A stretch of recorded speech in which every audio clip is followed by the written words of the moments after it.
All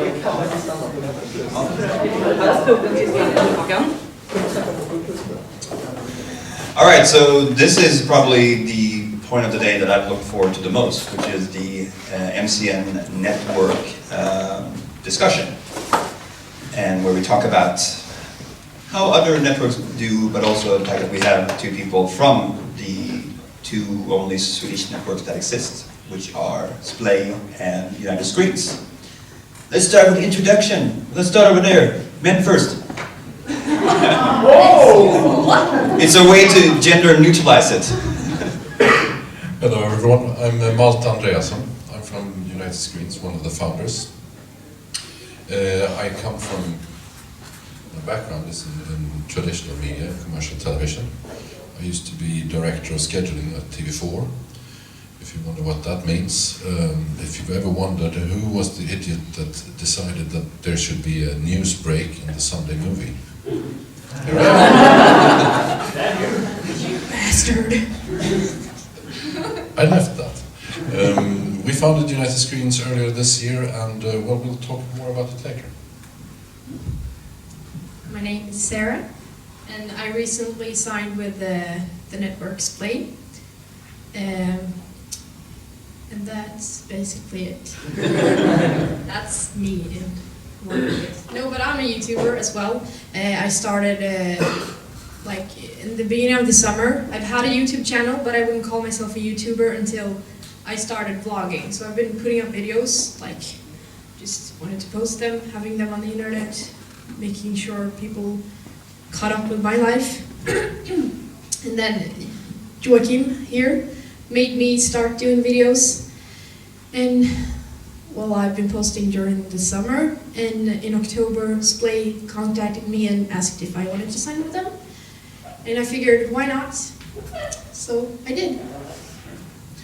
So just to get a short, brief historical look back, so in 2008 the YouTube partnership program was launched, and it included like 30, I think it was 30 YouTubers at first, and then 50, and it grew from there.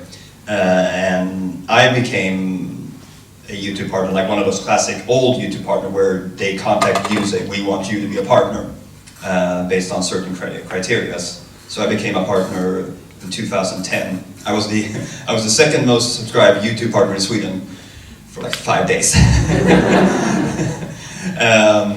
And somewhere around, I think it was 2009, that's when I first started hearing about, the first one I heard about network from abroad was Machinima, and they specialized in gaming. And then Maker Studios, My Den Channel, Full Screen started. And this was, I think the Full Screen is probably the one that most people know out of the sort of, well, out of all networks, I think, maybe besides Machinima, because they started hauling in people when YouTube was still at a point where YouTube partners had certain things they could do with their channel, like a thumbnail. And back in the day, everybody wanted the banner. I don't know why, but everybody wanted the banner. It's just you could customize your tiny little banner, but that's like, I want that. And with the partnership came the AdSense, came the money. It was all about community before that, and then money became a factor, because when Google acquired YouTube back in 2005, 6, for a lot of money, they didn't really have a way to actually get money back. I mean, it was like $1.6 billion cash out. So eventually these partnership programs made its way, here to Sweden, and a lot of people signed up at Full Screen because of the abilities, that they could do with their channel, not knowing, nobody knew that YouTube would eventually kind of release all of that and make, well, if you make one video and you don't use a Lady Gaga song, you can be a partner. So at the time we started talking about real partners and the other partners, and now everybody's more or less a partner because the entity of being that has kind of been taken away. But networks, so MCN is the proper way to say it's multi-channel networks. And basically what they do is that you sign up with this network, and there's a terms of use which I recommend that you read and reread.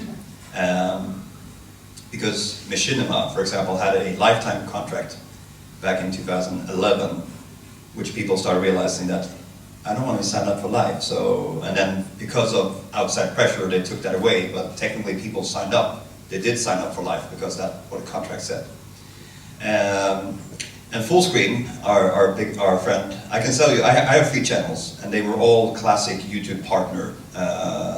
But I was neglecting my principal channel, so when I got the email with the lines like, we can help you improve, and you know, all networks basically from abroad has the same line.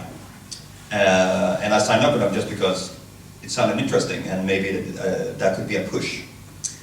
A lot of other people signed up, and without mentioning names, but they cannot if they want to, have actually, well, they're starting to merge from their channel of 5-figure subscriber to start a new channel just because they don't want to be in that network, and that's pretty rough. I mean, no names, just shake your head. And I personally have gotten a lot of emails lately from mostly German-based networks written in questionable Swedish and want me to sign up. I don't know if there's like a list out there for the networks of who is signed up with networks or not, because I mean there are networks that have 80,000 channels. I'm not an expert in this, but I doubt that all those 80,000 are getting the support that was probably promised to them. Nodding. Signing up with networks, it is something that one should not be careful about doing, but know what you get yourself into and make sure that you know what they're going to offer and backward. So I'm very happy to say that we have the 2 networks represented here today, just to be able to talk about Sweden. And I've heard rumors of a Danish network, which we might get a hold of next year. Well, I know that they exist. I don't remember the the name, but there is one. I have a business card. I forgot it as well. But I'm very curious first to hear, that's first, of what United Screens, because I mean you represent them directly because you work there. What it is you do, and yeah, let's start there. What is it you do? Yeah, I can say we did study Fullscreen and all of those very carefully before we started, because we don't want to make that really, because we also know that many people that are partners with Fullscreen and BBTV and all of those are not really happy about it, and they don't really understand what it's doing for them. So we are not aiming at 80,000 channels. We don't even have 80 right now. We haven't signed a single channel that we can't actually visit, meet with. The farthest away channel owner that we signed with is from Skellefteå. So the whole idea is actually it's building a Nordic thing where we really have a relationship to these channels. And I was listening to the panels earlier before the pizza ordering, and I know that you can have different attitudes towards your channel, and I think our project, it's mostly for people like the musician in black clothes that seem to have left. But you remember him, for people who really want to take a step to make this professional, ultimately to make a living out of it. That's why one of our main focuses has been to build a really good ad sales function. Because honestly, Google is not good at selling ads. It's good at selling search words. It's not really good at selling YouTube advertising. Take a look at your own channels. I'm guessing you have at about 20% sell-through rate if you're lucky, which means that 4 out of 5 video views you don't earn nothing from. We're good at selling ads, and we also want to take a particular member channel to have them, the effect you get when there is actually a salesperson out there promoting your channel, not promoting YouTube advertising as a general thing. But our salespeople, obviously, what they're selling is your advertising. So you will have 2 or 3 really good salespeople out there speaking about your channel and not that channel, which makes a whole lot of difference. So our usual argument for why you should join us is that 70% out of 200 is way more than 100% out of 60, which probably is what you're getting today if you're good. So as you hear, it really is a commercial proposition. It's about making a living out of your channel, and it's also, depending on who you are, should we say, an administrative help. That musician guy, for example, I'm really sad he left. I wanted to talk to him. If he's really making YouTube a platform for his music, he must deal with things like audio recording rights, composition rights, collecting societies, and things like that, which used to be things that the record company would handle for you at a ridiculous fee, by the way. And if you're a musician with YouTube as your platform, taking the way over a record company is really a strange way to handle it. But we can take care of things like that. So, I mean, we do have a totally different angle to this than our dear colleagues here. So I'll to you. Just to say that, I mean, Sara is you're partnered with Splay, but you're not. I mean, yeah, I'm not a part of Splay. I'm just signed with Splay. So any questions to Splay, I'm not the one to answer. I can answer. You can send an email to Vigor, but you might not get an answer. No, but I can just describe the difference. I know Vigor. Splay, I would say, is more of a, should we say, a production cooperation. If your focus is, I want help making more cool videos, and I want to collaborate with all those very nice people that I admire a little, you should go to Splay. If you want to take a really good look at your advertising and control your rights and sort of go pro about it, you should come to us. That's the difference, and there's not one good and one bad, it's 2 different ways of handling things. Yeah. But Sara, what is your experience with Splay since you signed? I mean, without obviously saying things you shouldn't say or allowed to say, but I mean, what's the feel around it? The big difference is that I now get money from the videos I made. It's not a lot, but I got 43 crowns. I admit. But also, I think I signed with Splay because mostly I would like to meet other people in Splay and meet other YouTubers and create videos, because I love collaborations and I love to stand in front of a camera and make funny videos. And sometimes you just lose inspiration and you just get no energy from anything at all. And Splay, you can just mail them and say, help me, and they will help you. And I've seen a lot of videos from Splay where all the creators do videos together, collaborations, and they get their own kind of series. And I haven't been there for so long, so I haven't had the chance yet to do something, but I mean, I'm just getting started, so. Well, I mean, one of the fears that I mean, since I am a very community-driven person, and I'm a classic YouTube partner, so I make great videos, but I don't make a lot of money. One of the fears I have is that the networks will become something where you work with the people within the network, but you don't work with people in that other network, that there's going to be competition between, which would be a very sad scenario in a way. I think that's kind of from person to person.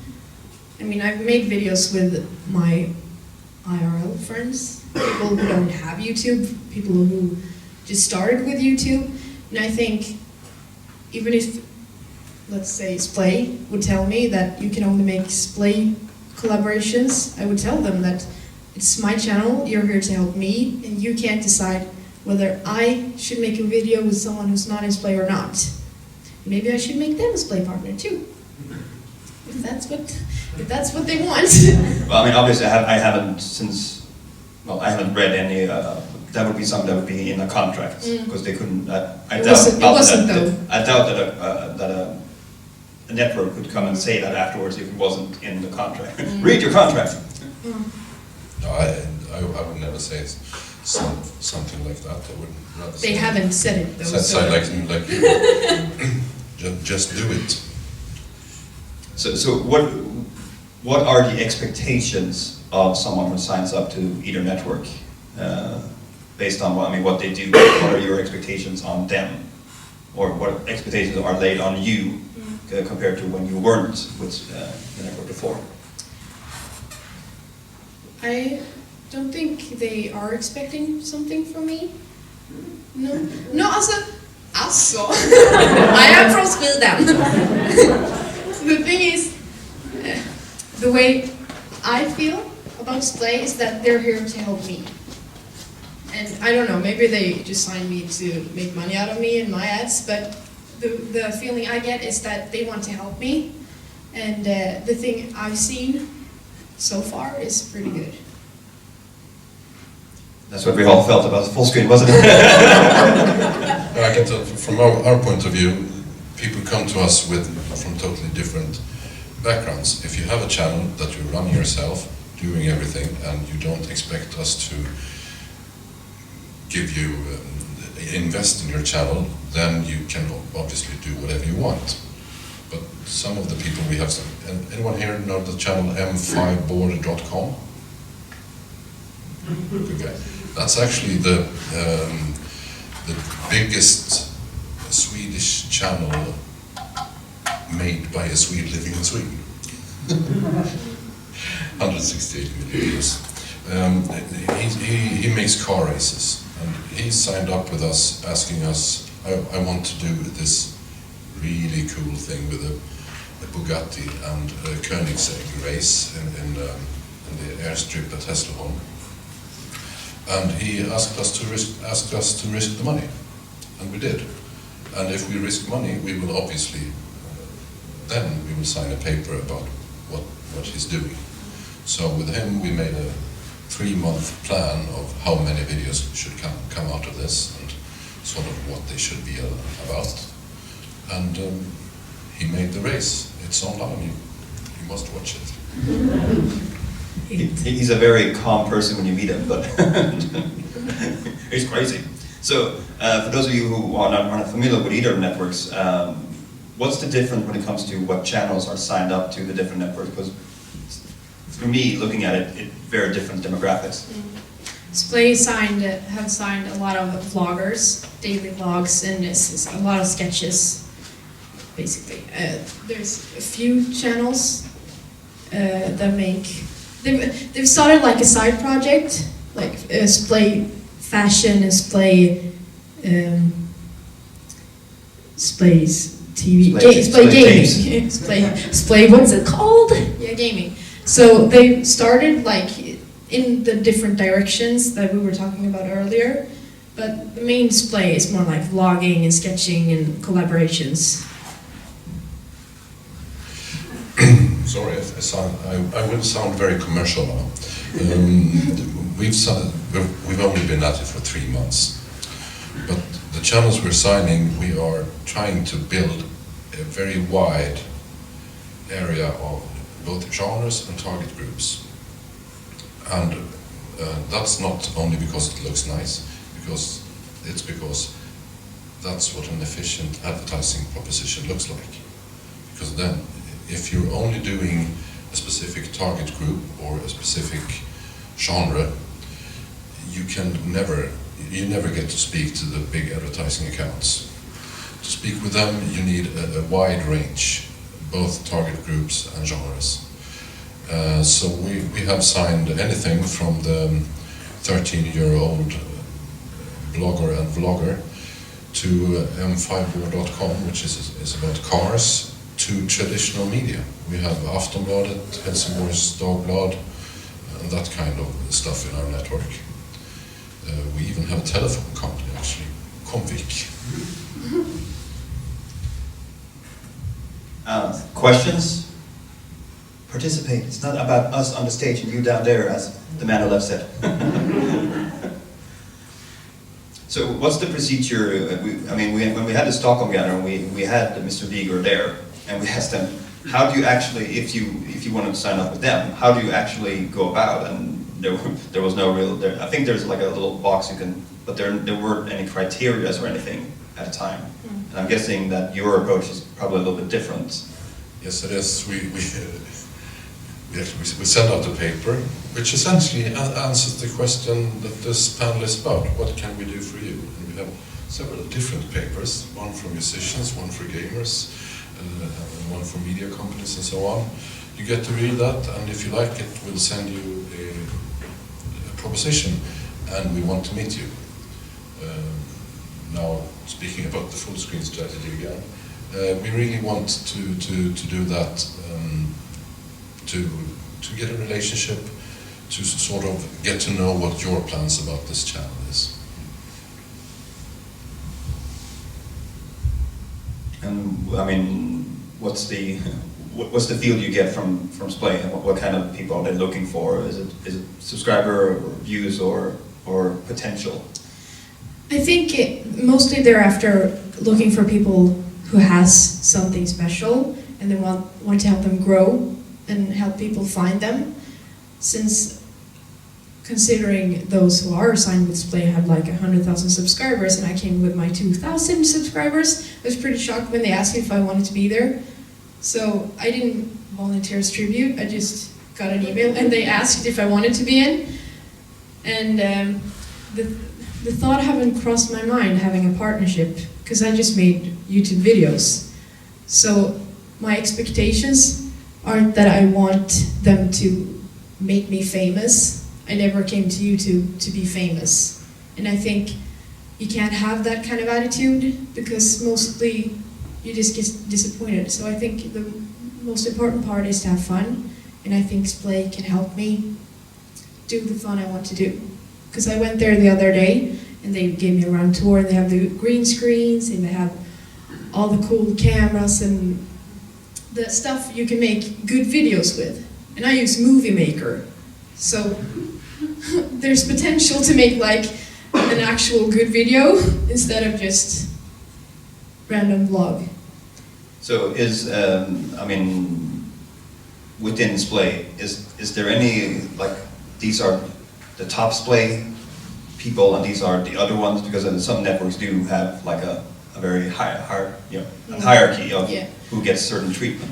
I think they would say that we treat everyone the same, but I think they know which people that draws the most attention, so they kind of want them to be in the videos the most. It's pretty obvious, it's all in movies. You can say Angelina Jolie is not the main character in this movie, but all you see is Angelina Jolie, and in the trailer all you see is Angelina Jolie. So even though you say it's not like that, it always is like that. So is Taves the Angelina Jolie of Splay? Yeah. I've always wanted to ask that. Taves is Angelina Jolie, I confirm. Because, for me, looking from the outside into it, looking at the two networks, it seems like Splay, to me, is more about getting all these people bundled up, whereas United Screen is more about kind of giving attention to certain few channels, but on a more individual, what can this channel do, what can this channel do? Because I still haven't seen Horse Girl Nelly riding behind the M5 board car. That would be nice. Well, we've actually done quite a few collaborations, but not the kind that you notice really. We are, for example, systematically using the music. We were promoting the musicians in the other. So if you're watching Nelly Berntsson, you will find that there is a disproportionate lot of music from Robin Bengtsson, D. Robin. Strange. And there's links as well. When we're talking about the strategy for signing to a network, I'd like to say there are some things you shouldn't do. If you're getting those emails and really considering it. I think, for example, it's really good that full screen isn't here. But I wish they were. the deals that the big international networks are offering you are ridiculous. I mean, just the one thing, if you're 20 or 25, you should never sign up for something that's 5 years long. Because you can't tell what life is in 5 years. You should never sign up for something that's 3 years long, I think.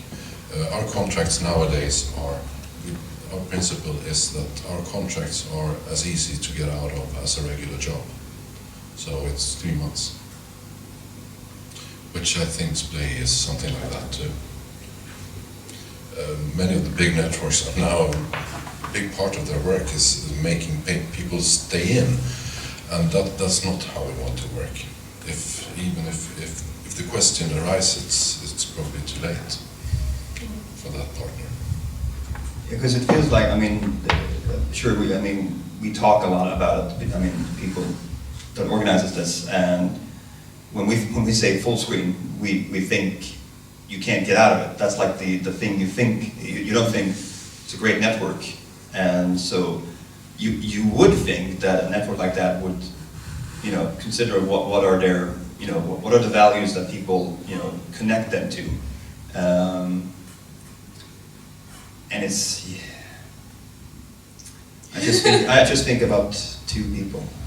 Because I personally, I can say, so me and my friends Amanda and Anton, we did the Fan Down spoof animated, and naturally the natural instinct would be for me to put it on my Principal channel because it would fit there.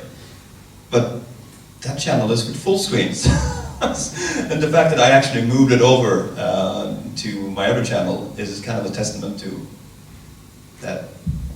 No bueno, as they say in French. So what do you think the future holds for networks in Sweden? You think there's a potential that there will be a lot of more of those popping up, and then suddenly it'll be more about collecting accounts, the way that it's become now with full screen and other networks? I mean, because full screen, we come back to full screen all the time. I mean, they have a suggest a friend and you get money. Based on how many subscribers you have, you get a different amount of money. And for me, that is a quality check fail of a lifetime, because then it's not about finding the right channels, it's just about finding channels. And then we put 1,000 channels in a pot, and maybe each channel make a little bit of money, but together they make us a lot of money. And then imagine that you're doing ad sales with all those channels, and the advertiser asks you, what content are you putting my advertising on? And you won't be able to answer it. And if you are, your answer will be, well, it's a lot of viewing. And that's what YouTube's selling anyways, then you're not adding anything. So to answer your question, I think, I definitely think there is room for a few more networks, not dozens, because this is a small country.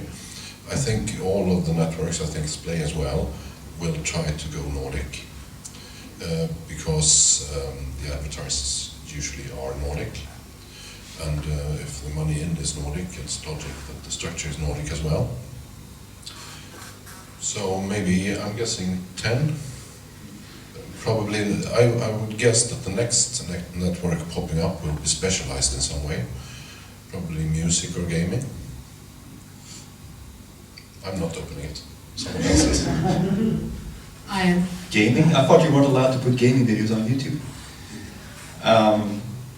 One thing about, because I knew at United Screens, obviously, you have a website. Does Splay have a website? No. They have a Facebook page and Twitter and YouTube. That's all you need. I mean, I don't have a website. I do just fine. Yeah. I do. I do have a website. Oops. Person in the back. Person in the back. As you said that you think there's room for more networks, do you then as a network have like, okay, we're gonna gather 2,000 creators and then we can't gather anymore because we won't be able to help them, or will you as a network grow as you getting more people? Or will you just say, no, stop, no, that's our amount of vloggers in one place, let's let the other networks take over so that we can focus on the ones that we've got?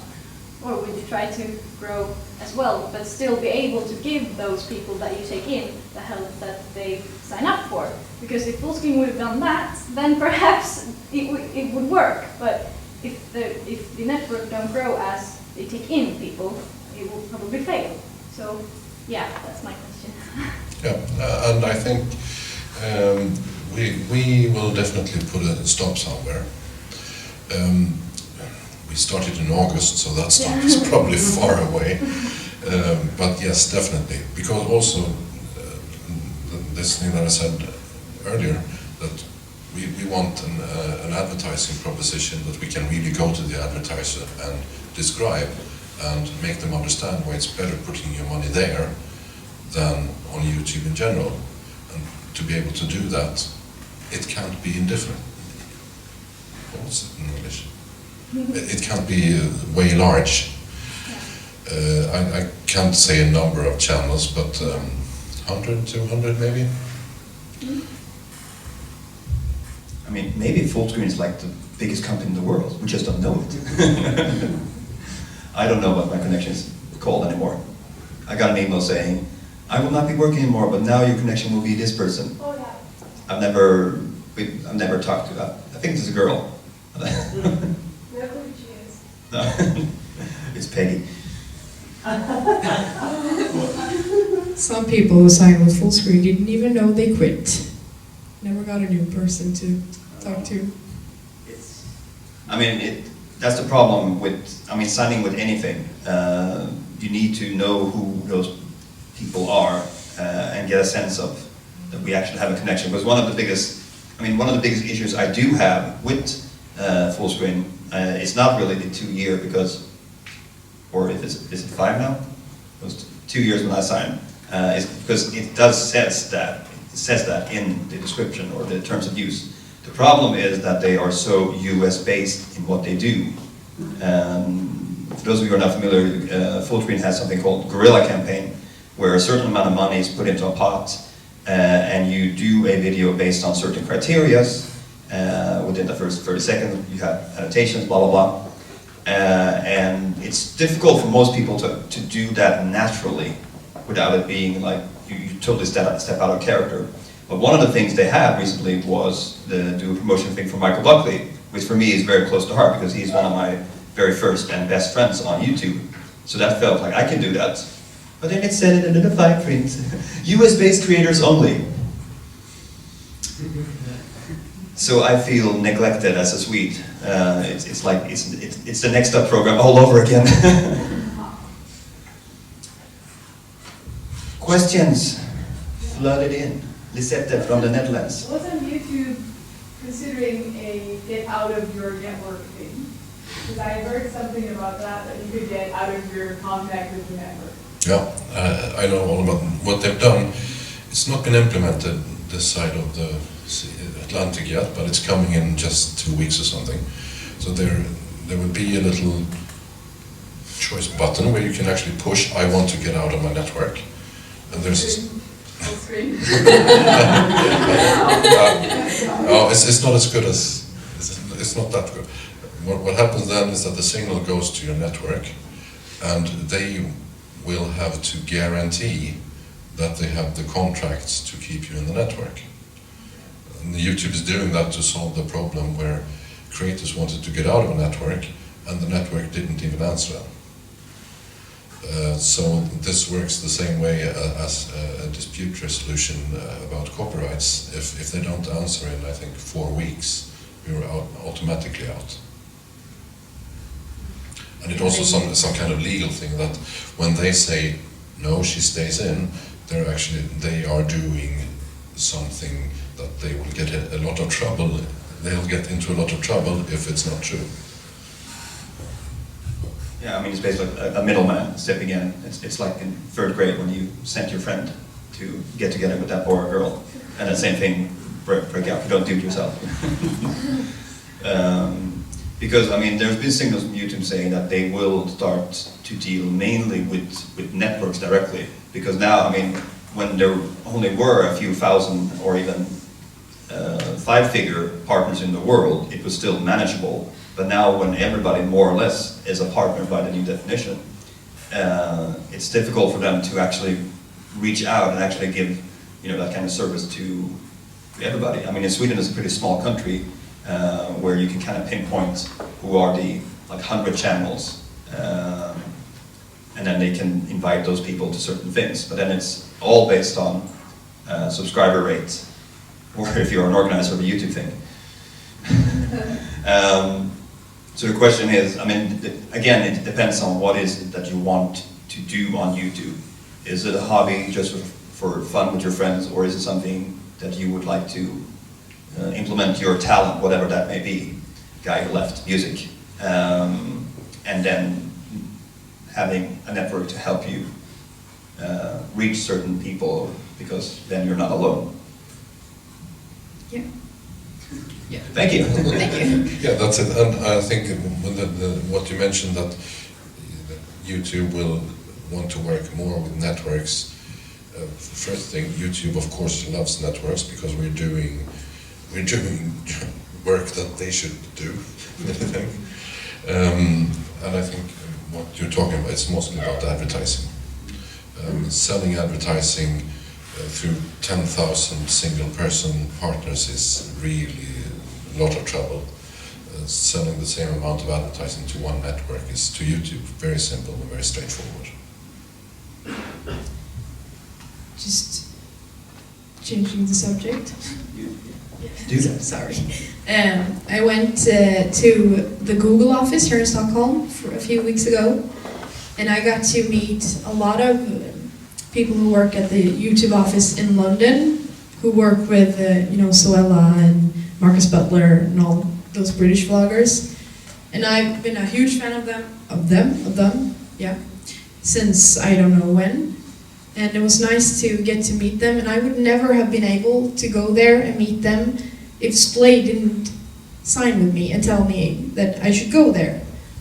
So even though they are signing with a lot of YouTubers, and maybe everyone doesn't get the attention they deserve, I think they give them attention in different ways.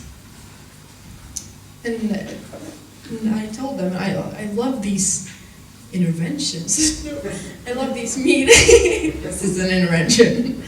I love those meetings. You get to meet people who work with YouTube, and you get to meet those who make YouTube videos and make collaborations. And those are the things that I wouldn't be able to do if I weren't in Splay. Yeah, I mean, I've been to the office a few times, and I walked in, the first thing I go straight over to the fridge, take out a Coke, and people are like, you can do that? It's Google. It's Google, just do it. And then you all went to some movie premiere. Remember, you told me, oh, we're going to the movie later, and then someone was like, that's only for Splay people. And me and the... You're going to the movies? Me and the football twins were like forever alone. Oh, have fun. Yeah, we did have fun. Sorry about that. Actually, I met up with my friends in the back. We had fun.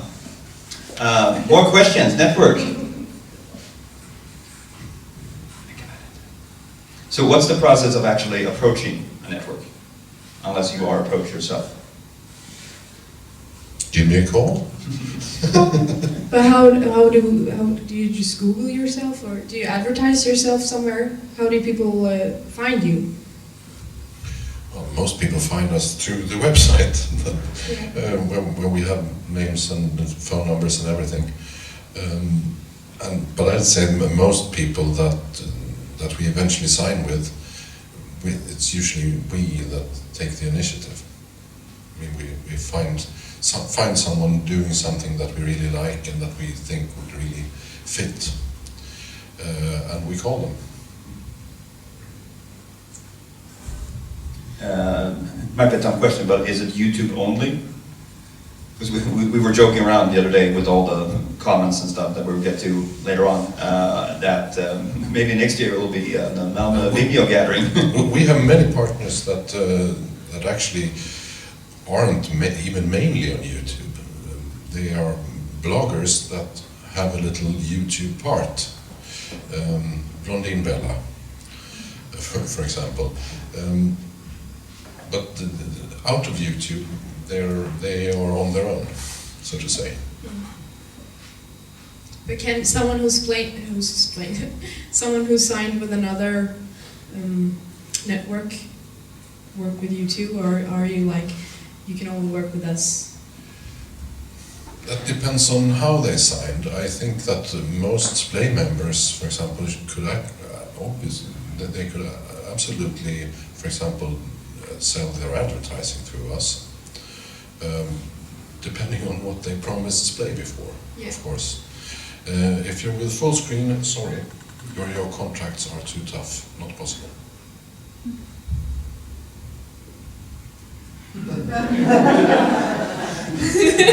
There's an understanding between me and Joachim here. I just look over, it's like, yeah. I'm still a classic YouTuber. I don't make any money, but still, I make a little money. It pays my CSN, my student loan every month. So, My pays for ice cream. One per month. One per month. and yeah, I feel like I get from full screen like once a year. And the fact that it doesn't go into, it goes into PayPal.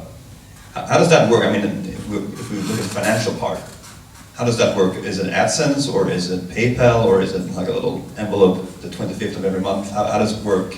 Because different networks do different things. Yeah, and, I mean, we're Swedish-based and our partners are Swedish too. So it works that if you have a company, you send an invoice, and if you don't have a company, we'll pay you salary with taxes and everything deducted. Which one do you prefer? We actually prefer invoices because it's easier. But we don't want to force anyone to start a company, because that's what you have to have if you want to send invoices. If you start a company, you never get the money back by midsummer. If you do reasonably well, you never get money back at all. You just pay a lot of money. A curse. I told my mom, like, I have to pay 40,000. What did you do? I did good. I did good. Any other questions? I mean, obviously, you will be here for a while. You will be here for a little while. Yeah, I have a train to catch, sorry, but a little while. What's the easiest way to contact you? Is it through the web form? Because I did that once. And No, it's not a web form, there's a form on the website. No, it's a website where my email address is. Yes, but that email never arrived, according to my friend Nicole. Really? Okay. No, that's, I was going to say that's definitely the easiest way. Otherwise, give me a call. Phone number is on the website. Any more questions? Otherwise, there are no questions. Thank you very much. Thank you so much.